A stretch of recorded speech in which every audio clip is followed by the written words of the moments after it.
I'm Miro Kaz. I'm the real Tom Rose. And you're watching the NBA show bonus content. Bonus content! What are we covering this week, Miro? A players. No doubt each and every one of you out there are A players. That's why you're getting or pursuing an MBA or thinking of pursuing an MBA. We're going to talk about how to hire A players and how to be an A player as well. Yeah, and so, not everyone watches the NBA show, so there are unfortunately lots of B players out there in the world. But you've got the secret tip to not being one of them. And, during the show this week, we covered the danger of hiring B players. So if you hire, A players tend to hire other A players, but B players unfortunately hire C players. Mm-hmm. So what you don't want, you need to hire 100% A players. Wait, I was hired by a B player once. Does that make... Oh, no. Not looking good for the Miro Kaz. Luckily, I've only ever been hired by A players, so we know I'm safe. Tom's never worked. I should probably just do the rest of the episode by myself. He can't be trusted.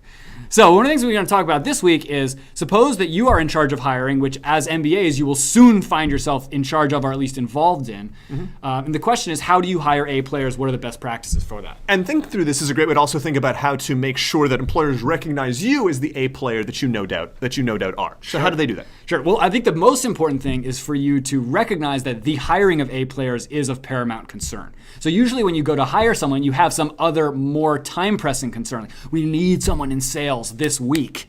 And the danger is that urgent need can overpower this need to hire somebody really great. Yeah.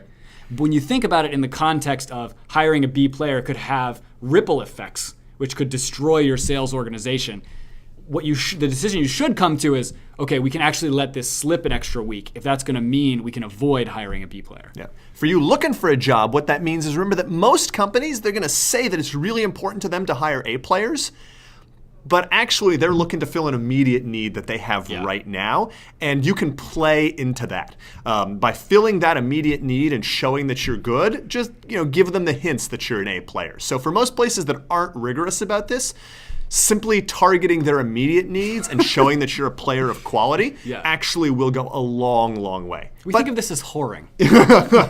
Because you do it for money. Exactly. But for companies that are disciplined about hiring A players, what do they need to do? So what I like to do is use some kind of quantitative metrics when doing hiring. What that does is it helps avoid some of the subjectivity that comes along with hiring. So if you interview people that have done lots of hiring, one of the things that they'll tell you they've discovered over the years is that it turns out subjectivity or just human judgment is not that great of a measure of character. And that's usually in the sense of you can even do metrics on measures that are subjective. So the thing that's not a very good measure is when someone walks in the first 15 seconds, people tend to form an impression of, is this person good or not good? And those are very bad impressions. The way you sort of map out that subjectivity is things like breaking it down to components and having people rated and looking at those over time. And you can even have multiple people do the rankings and you can combine those. So the best companies at this, I think of consulting firms typically have really robust hiring practices. So if you've ever applied there, you can kind of mimic what they do. And there'll be things on there that you might think are subjective, like drive, edge, aggressiveness, whether you want it or don't want it, depending on the firm. Those are subjective things, but by breaking them down and scoring it, that's how companies can be really rigorous about finding the right player for them.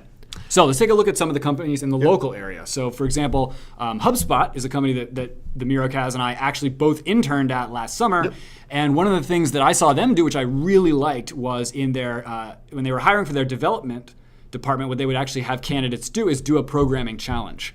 So that was actually a topical real-world exercise for them to complete. And on the basis of how they completed that, they would actually form quantitative judgments about that person's ability. And over time, they collected a bunch of data about how this was working and found that the correlation between the performance on that simple task and their ability as coders actually fairly strong.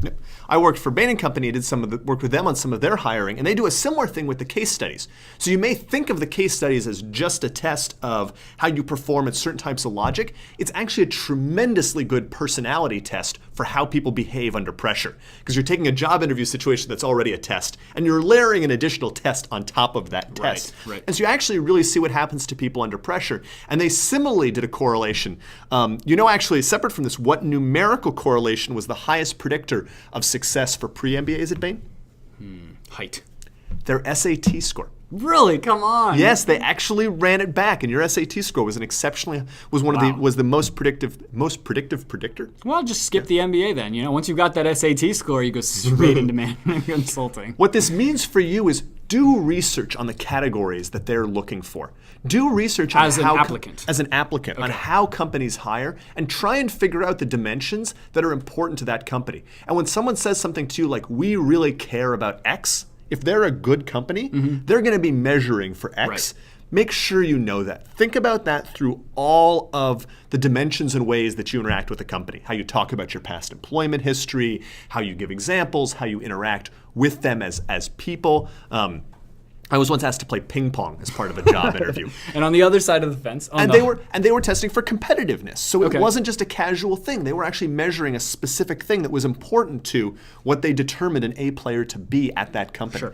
So really be aware of those. And if you're a company and you're doing a lot of hiring, on the other side of the coin, what you want to do is make sure that you have categories for things that actually are important to you. You figure out a way to measure them, and you figure a way to rank people numerically so that you can take the subjectivity out. That way you can be sure that you're hiring A players, and probably more importantly, not hiring B players. Yeah. False positives much worse than false negatives in the hiring process in the long run. Well, I'm the real Tom Rose. I'm Miro Kaz. And you've been watching the MBA show Bonus Content.